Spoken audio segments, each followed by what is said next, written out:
O acesso às coisas espirituais não é uma coisa que você vira uma chave assim, aperta um botão, tá ligado? Agora eu vou profetizar aqui e vou declarar uma parada. Então é muito construir o altar junto, entende?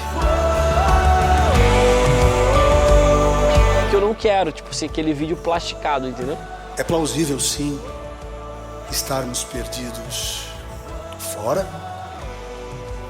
mas quantos de nós estamos perdidos dentro? A gente fazendo mais um projeto. Precisa ser, tipo assim, aquela frase precisa ser... A gente sabe onde ela tá e por que ela tá ali. Então é muito construir o altar junto, entende?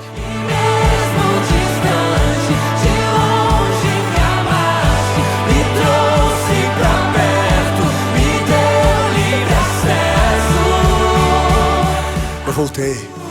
Eu também voltei. Quem voltou aí? Eu voltei também.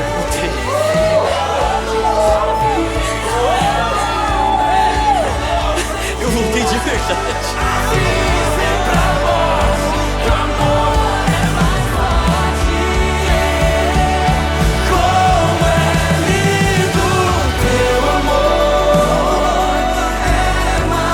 E se a gente somar, a gente vai conseguir alcançar um resultado que, tipo, a gente nunca chegou junto.